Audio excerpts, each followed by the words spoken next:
अजित पवारांच्या राष्ट्रवादीचं भवितव्य काय असणार आहे मित्रांनो?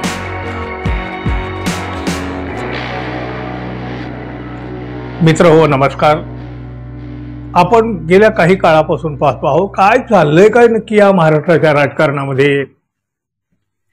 बघा, म्हणजे खरं तर मागच्या 3.5-4 वर्षापासून महाराष्ट्राच्या राजकारणामध्ये कधीही नव्हती एवढी गटबाजी आपल्याला पाहायला मिळाली. म्हणजे बघा ना, शिवसेना 2, राष्ट्रवादी पक्ष 2. हो, काय चाललंय काय हे? अर्थात लोक उद्धव ठाकरे यांच्या शिवसेनेलाच खरी शिवसेना मानतात आणि एकनाथ शिंदे यांनी शिवसेना हे नाव मिळवलं असलं, पळवलं असलं तरी सुद्धा लोक त्याला शिंदे गट असंच म्हणतात. शरद पवारांची राष्ट्रवादी अजित पवारांनी फोडली, त्यामुळे राष्ट्रवादीचे हे 2 गट निर्माण झाले.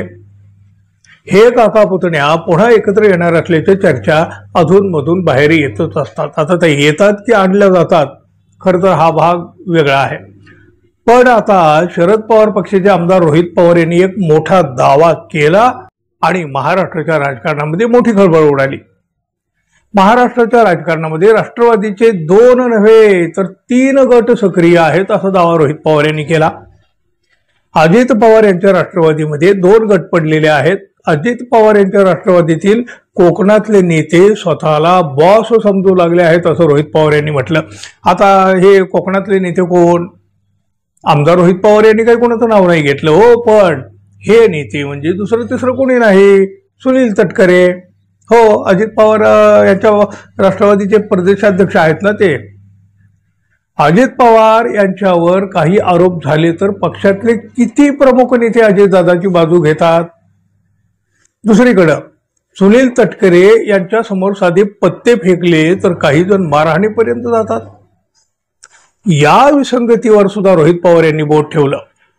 एकंदर अजित पवार यांच्या पक्षात आतल्या आत बरंच काहीतरी होत आहे, काहीतरी घडत आहे असं चित्र दिसतंय. आणि त्यातच अजित पवार यांच्यासोबत गेलेले ज्येष्ठ आमदार प्रकाश सोळंके, अहो त्यांनी तर थेट अजित पवार आणि पक्षावरच हल्ला चढवलाय.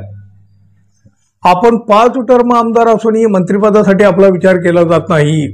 मंत्रिपदासाठी माझी मराठा जात आडवी येत आहे.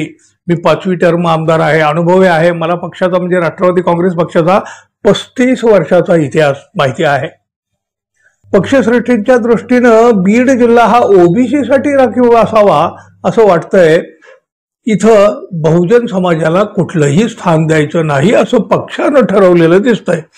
अहो, एवढ्या कठोर शब्दामध्ये त्यांनी आपल्याच पक्षाच्या विरोधात भूमिका घेतली. बीड जिल्हा हा राष्ट्रवादी काँग्रेसचा समर्थक राहिलेला आहे. मागील काही निवडणुकीचे दाखले देता येतील. केवळ आणि केवळ मराठा समाजानं राष्ट्रवादीला खंबीर पाठिंबा दिलेला आहे. पण मंत्रिपद देताना मात्र कायम ओबीसीना आणि इतरांना संधी दिली जाते. बीड जिल्ह्याचं शरद पवारांनी तेच केलं आणि आता अजित पवार देखील तेच करीत आहेत. मराठा समाजाकडे ढोंकूनही पाहिलं जात नाही, ही वस्तुस्थिती आहे. हे माझे अनुभवाचे बोल आहेत. इतकं उघडपणे माजलगावचे आमदार राष्ट्रवादीचे अजित पवारांच्या राष्ट्रवादीचे प्रकाश सोळंके बोलून गेलेले आहेत.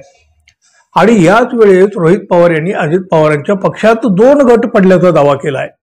सुनील तटकरे आणि अजित पवार यांच्यातच अशी गटबाजी सुरू झाली तर अजित पवारांच्या राष्ट्रवादीचं भवितव्य काय असणार आहे मित्रांनो?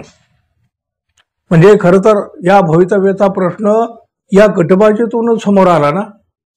आता ही गटबाजी कुठल्या वळणावर जाते, त्याचे पुढं काय काय परिणाम होतात, काय पडसाद उमटतात आणि त्याचा शेवट कुठं होतो आणि कसा होतो हे पाहणं मात्र नक्की मनोरंजक असेल. पाहत राहू आपण.